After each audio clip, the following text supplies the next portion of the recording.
జగన్మోహన్ రెడ్డి గారిని కూడా అరెస్ట్ చేయబోతున్నారంటూ కూడా వార్తలు వస్తున్నాయి. ఎందుకంటే చంద్రబాబు నాయుడు గారు ప్రెస్ మీట్ పెట్టినప్పుడు జగన్ అవినీతి ఖచ్చితంగా రుజువు చేసి చట్టపరమైన చర్యలు తీసుకుంటామని చెప్పేసి ముందుగానే చెప్పారు. సో అంటే ఒక రకంగా ఇది చాలామందికి వణుకు పుట్టేస్తుంది. సో దాని గురించి నేను తేజ గారు నేనైతే ఒక మాట నిన్న రిజల్ట్స్ వచ్చినప్పుడు కూడా చాలామంది జర్నలిస్టులు టీవీల్లో నన్ను ఇంటర్వ్యూ చేసి మీరు ఏం కోరుకుంటున్నారు బాలకోట గారు కూటమి నుంచి అని చెప్పేసి అని అడిగితే నేను ఒక ప్రధానమైన మాట చెప్పాను. సరే మీరు అన్నట్టుగా జగన్మోహన్ రెడ్డి గారు అవినీతి మీద విచారణ చేస్తారా, ఆయన మీద ఎలాంటి శిక్షలు చేస్తారు, ఆయన మీద ఉన్న కేసులు ఏమవుతాయి అనే అంశాలు రాజకీయంగా వాళ్ళు చూసుకుంటారు. కానీ మేము చెప్పింది ఏంటంటే ఈ 5 ఏళ్ల వైసీపీ పరిపాలనలో ఒక విధ్వంసం జరిగింది. ఈ మొత్తం విధ్వంసం మీద రాష్ట్రంలో ప్రత్యేకమైన మంత్రిత్వ శాఖను పెట్టి ఆ శాఖకు దళితుడినే మంత్రిగా పెట్టి ఆ శాఖ ద్వారా వివిధ సంస్థలతో అది సిట్ కానీ లేదంటే హైకోర్టు రిటైర్డ్ జడ్జిలు కానీ సుప్రీంకోర్టు న్యాయమూర్తుల జడ్జిలతో విచారణ చేసి చట్ట ప్రకారంగానే చట్ట వ్యతిరేకం కాదు ఈ అలజడుల మీద ఆందోళన మీద దాష్టీకాల మీద సమగ్రమైన విచారణ చేసి చర్యలు తీసుకోవాల్సిన బాధ్యత అయితే కూటమి ప్రభుత్వం మీద ఉంది. అమరావతి రైతుల మీద కొన్ని వందల కేసులు ఉన్నాయి.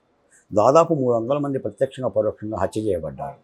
విశాఖ ఉక్కు కార్మికుల మీద కేసులు ఉన్నాయి. మా దళితుల మీద కేసులు ఉన్నాయి. డాక్టర్ సుధాకర్ దగ్గర నుంచి నేను చెప్పినట్టుగా డ్రైవర్ సుబ్రహ్మణ్యం వరకు హతులయ్యారు. ఇందులో ఎంతమందిని అరెస్ట్ చేశారు, ఏం చేశారు అనేది సమీక్షించాలి. దాంతోపాటు అసైన్మెంట్ ల్యాండ్స్ కబ్జా అయింది. భూములు ఆక్రమించారు, ఇసుక ఆక్రమించారు, గనులు ఆక్రమించారు. ఎమ్మెల్సీ అనంతబాబు లాంటి కూడా హత్య కేసులో ముద్దాయిండు కూడా ముఖ్యమంత్రి పక్కనే తిరిగాడు. వీటికి సాంతనం ఏంటో చూడాలి. అలాగనే రాజకీయ పార్టీల నాయకుల మీద కూడా గోడలు దూకి అరెస్ట్ చేశారు, కార్యాలయాలు బద్దలు కొట్టారు, వీర విహంగం చేశారు. చాలా దారుణాలు అయితే జరిగినాయి 5 ఏళ్లలో. శాఖను పెట్టి దాని మీద విచారణ చేసి ఉపశమనం కలుగు చేయాల్సిన బాధ్యత ఉంది. తప్పనిసరిగా ఇప్పుడు వాళ్ళు అనుకున్నట్టుగా వాళ్ళ మేనిఫెస్టో అమలు జరుగుతుంది. ఆ సూపర్ 6 కానీ లేదంటే పవన్ కళ్యాణ్ గారి మేనిఫెస్టో కానీ భారతీయ జనతా పార్టీ మేనిఫెస్టో కానీ జరుగుతుంది. ఇవన్నీ కూడా ఆర్థికపరమైన అంశాలు.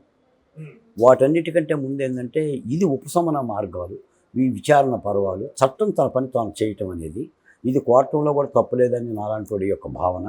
తప్పనిసరిగా ఈ దిశగా కూడా అడుగులు పడతాయని ఆశిస్తున్నాను. రైట్.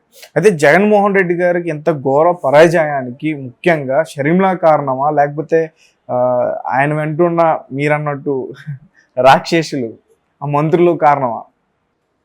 తేజ గారు కర్ణుడి సావుకి సమస్త శాపాలు కారణం అన్నట్టుగా జగన్మోహన్ రెడ్డి గారి కూడా సమస్త శాపాలు కారణం.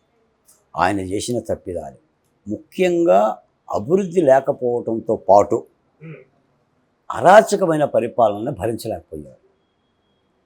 భరించలేకపోయారు. ఎందుకంటే కన్నీళ్ళు పెట్టని కులాలు ఏం లేవు అక్కడ.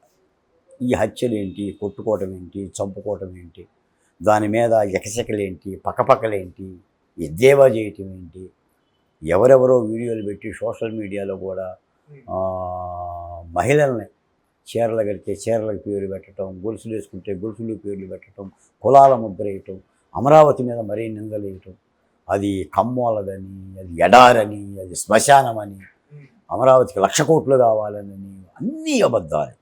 ఇలాంటి అబద్ధాల పర్వం చేసి అటు చంద్రబాబు నాయుడిని కూడా మానసికంగా శారీరకంగా వేధించి, లోకేష్ని వేధించి, ఇప్పుడు భువనేశ్వరదేవి రోడ్డు మీదకి వచ్చింది కదా, తర్వాత లోకేష్ గారి భార్య రోడ్డు మీదకి వచ్చింది కదా, వాళ్ళందరూ కుటుంబం మొత్తం వచ్చింది కదా.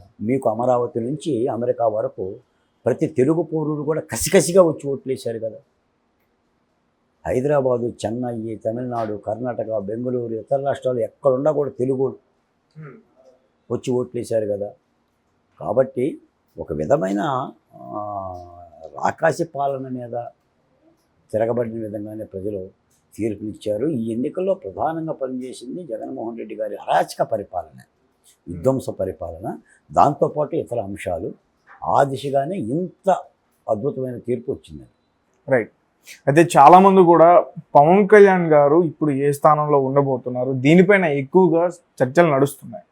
సో దాని గురించి బాలకోటయ్య గారు ఏం చెప్తారు సింగిల్ వార్డులో? ప్రధానంగా ఏంటంటే ఆది నుంచి అంటే కూటమిలో జనసేన పార్టీతో పొత్తు కలిసిన నాటి నుంచి, లేదా పవన్ కళ్యాణ్ గారు రాజమండ్రి సెంట్రల్ జైలుకి వెళ్ళి చంద్రబాబు నాయుడు గారితో కలిసి బయటకు వచ్చి మేము ప్రభుత్వ వ్యతిరేక ఓట్లు చేల్చనివ్వను, నేను పొత్తు పెట్టుకుంటున్నానని చెప్పిన నాటి నుంచి కూడా పవన్ కళ్యాణ్ గారికి చంద్రబాబు నాయుడు గారు అన్ని విధాలుగా సహకరిస్తూనే దగ్గరకు తీసుకుంటూనే కలిసికట్టుగానే వాళ్ళు పనిచేశారు.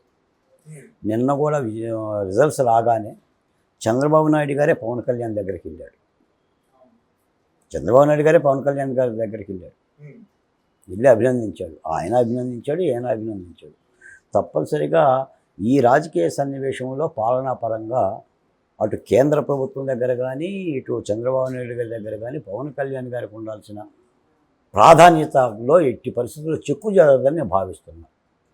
ఆయనకి కీలకమైన బాధ్యతలే ఇస్తారు అని భావిస్తున్నాను. Okay, right. అలాగే జగన్మోహన్ రెడ్డి గారికి అమిత్ షా గారు కాల్ చేశారు. ఏ అయితే గెలుచుకున్నారో 4 ఎంపీ సీట్లు వాటి గురించి కాల్ చేశారు, అవి కూడా అడిగారని చెప్పేసి చెప్తున్నారు. సో దీని గురించి బాలకోటే గారు ఏం చెప్తారు? తేజ అడిగితే అడగొచ్చు, ఎందుకంటే కేంద్ర ప్రభుత్వం పరిస్థితి అలా ఉంది. అక్కడ కూడా ఫుల్ ఫ్లెడ్జ్డ్గా మెజార్టీ రాలా. ఇప్పుడు భారతీయ జనతా పార్టీ ఇచ్చిన నినాదం ఏంటంటే 400 పాస్, మాకు 400 వస్తాయి అని చెప్పేసి అని ఇచ్చింది. వాళ్ళకి నాకు తెలిసేసి 292 స్థానాలు ఏమి వచ్చినాయి, 234 కాంగ్రెస్ కూటమికి వచ్చింది. కాబట్టి ఇప్పుడు ప్రతి ఎంపీ సీటు కూడా భారతీయ జనతా పార్టీకి ఎన్డీఏ కూటమికి అవసరం. ఇప్పుడు జగన్మోహన్ రెడ్డి గారు అటు ఇటు కాకుండా ఉన్నాడు కదా 4 ఎంపీ సీట్లతో. ఆ 4 కూడా వాళ్ళు అవసరం అని చెప్పేసి మాట్లాడి ఉండవచ్చు. ఎందుకంటే భారతీయ జనతా పార్టీకి వైసీపీ పార్టీ జగన్ గారు కూడా పాత మిత్రుడేగా, ఎన్నికలకు ముందు విడిపోయారు తప్ప అంతకుముందు దోస్తీనే కదా. కాబట్టి భారతీయ జనతా పార్టీ ఇప్పుడు ఏమవుతుందంటే తేజ గారు, ఇప్పుడు ఓటర్లు ఓట్లు వేసినంత వరకే పరిస్థితి. ఓటర్లు తెప్పు ఓట్లు అయిన తర్వాత ఈ ప్రభుత్వాల ఏర్పాటులో సీట్లకు సంబంధించిందే ప్రధానమైన అంశం. నీ దగ్గర ఎన్ని సీట్లు ఉన్నాయి, నా దగ్గర ఎన్ని సీట్లు ఉన్నాయి, ఎన్ని సీట్లు ఉంటే రాజ్యాంగ పరంగా అధికారాన్ని నిలబెట్టుకోవచ్చు అనే అంశంలోనే చూస్తారు. కాబట్టి ఈ ప్రక్రియ కూడా జరిగి ఉండొచ్చు. అది అమిత్ షా గారు ఫోన్ చేయొచ్చు, మోడీ గారు కూడా ఫోన్ చేయొచ్చు. తేజ గారు అన్ని అద్భుతాలు జరిగాయి. తేజ గారు మనం ఊహించిన అద్భుతాలే. ఇప్పుడు మంగళగిరి సాధారణంగా అందరూ అనేది ఏంటంటే అది పద్మశాలీల నియోజకవర్గం, బీసీలు ఎక్కువగా ఉంటారు. లోకేష్ గారు అక్కడ పోటీ చేస్తే నష్టమే వస్తుందని చెప్పేసి చాలామంది అంటూ ఉంటుంటారు. రోజా గారు కూడా లోకేష్ గారిని చాలా తోలనాడారు, వివిధ పేర్లు పెట్టారు. నేను ఆ పేర్లు కూడా ఉచ్చరించడానికి నాకు మనసు రాదు, కానీ వివిధ పేర్లు పెట్టేసి అసెంబ్లీలో కూడా తోలనాడారు. దానికి లోకేష్ ఖచ్చితంగా ఒక దమ్మున్న నాయకుడిలాగా ప్రతిజ్ఞ బట్టి అదే మంగళ గురించి పోటీ చేస్తాను అని పోటీ చేసి 90,000 మెజార్టీతో గెలిచి చూపించాడు.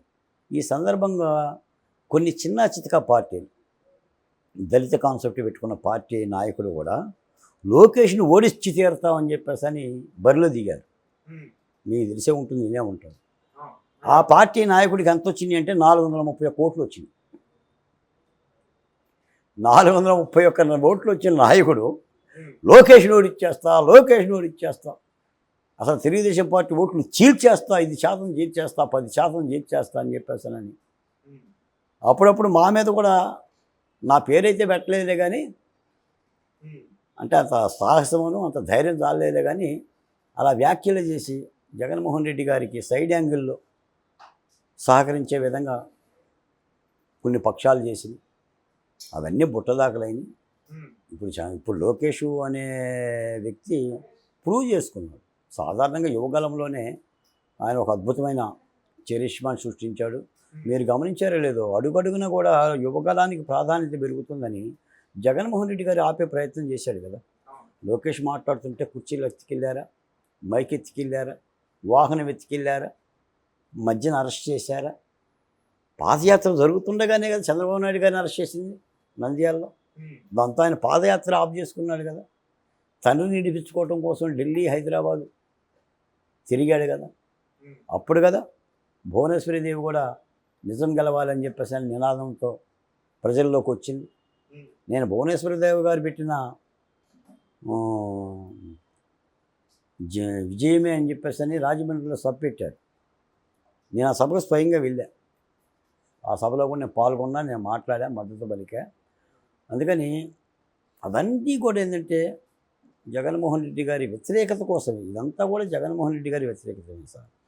ఏ 2019లో ఏ ఓటర్లు అయితే జగన్మోహన్ రెడ్డి గారికి ఒక ఛాన్స్ ఇద్దామని చెప్పేసి అని ఒక ఛాన్స్ ఇచ్చారు, ఓ మంచి ఛాన్స్.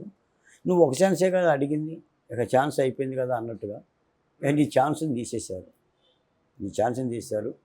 ఒక అద్భుతంగా లోకేష్ గారు కూడా రేపు పొద్దున ఒక దమ్మున నాయకుడిగా తను ఆచరణ నిరూపించుకున్నారు. అసలు పారిపోయారు కదా సార్ కౌంటింగ్ కేంద్రాల దగ్గర నుంచి. 2వ రౌండ్ 3వ రౌండ్లోనే కొడాలి నాని పారిపోయాడా?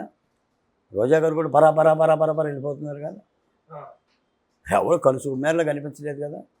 26 మంది మంత్రుల్లో పెద్దిరెడ్డి రామచంద్రారెడ్డి తప్ప మిగిలిన మంత్రుల తలలన్నీ కూడా దిగిపోయినాయి కదా. ఏ మంత్రి గెలవలేదండి, ఏ మంత్రి గెలవలేదు. బూతులు మాట్లాడిన మంత్రులు అయితే అసలు పత్తలేదు. అందుకని అసలు దీన్ని ఈ తీర్పుని చాలామంది ఇప్పుడు కూడా చాలా విశ్లేషకులు మేధావులు నాతో మాట్లాడేవాళ్ళు కొన్ని వందల మెసేజ్లు నాకు నిన్నంతా, కొన్ని వందల కాల్స్, ఫోన్ ఎత్తలేని పరిస్థితి. ఏంటి దీన్ని ఎలా విశ్లేషించుకోవాలో, దీని సునామీ కంటే ఇంకా పేరేమైనా ఉందా అని చెప్పని డిక్షనరీలు ఎత్తుకుంటున్నారు, కొత్త పేరు పెడదామని. లేదా ఊచకోత కంటే మించిన పేరు ఏమైనా ఉందా, రంపప కోతకు మించిన పేరు ఏమైనా ఉందా, లేదా ప్రజాస్వామ్యానికి ఒక గొప్ప పేరు ఏమైనా పెట్టాలా అని చెప్పేసి అని ఎత్తుకుంటున్నారు. ఒక అద్భుతం అది లోకేష్ విషయంలో కానీ, బాబు గారి విషయంలో కానీ, పవన్ కళ్యాణ్ ఒక మూకుమ్మడిగా దాడి చేసినట్టు చేశారు సార్. నీకు లంక మీద కనుకట్టయితే రాముడి యొక్క దొండు కనుకట్టయితే పడుతుందో, అటు వానరులు కానీ, లక్ష్మణుడు కానీ, జాంబవంతుడు కానీ, శ్రీరామచంద్రుడు కానీ, ఆ విధంగా సమస్త సైన్యాలు ఎల్లైతే పడిందో భస్మీపట్నం చేసిన లంకని. అందుకని వైసీపీ యొక్క కోటని, జగన్మోహన్ రెడ్డి గారి కోటని పునఃపాకలు చేసి ఫ్యాన్ని ఎరగదీసి మరతీసి మేము అమరావతి జేఏసీగా ఉద్యమకారులుగా కూటమి పార్టీని 3 వరాలు కోరుతున్నాం సార్. ఒకటి, అమరావతి రాజధాని నిర్మాణం, అభివృద్ధి, రక్షణ. 2, ఈ దాష్టీకాలపై మంత్రిత్వ శాఖతో సమగ్రమైన విచారణ. 3, ఖచ్చితమైన నిఖార్సైన సామాజిక న్యాయ పాలన. ఈ 3 అంశాలనే రాష్ట్ర ప్రభుత్వం తన స్వపరిపాలన చూపించాల్సిన ధర్మం చంద్రబాబు నాయుడు గారి మీద ఉంది. రేపు నేను చంద్రబాబు నాయుడు గారిని కలిసినా నేను అడిగేది అదే, పవన్ కళ్యాణ్ గారిని కలిసినా అడిగేది అదే, లోకేష్ గారిని కలిసినా అడిగేది అదే. ప్రజల కోణంలో ప్రజలకు సంబంధించిన సాధక బాధకులకు సంబంధించిన యొక్క కోరికలని, వాళ్ళ యొక్క ఆశల్ని, వాళ్ళు ఇచ్చిన తీర్పుకు అనుగుణంగా ప్రభుత్వాధినేతలని మాట్లాడేందుకు, అడిగేందుకే మాలాంటి జేఏసీ నాయకులు ఉంటారు. ఆ దిశగానే ప్రభుత్వం అడుగులేస్తుంది.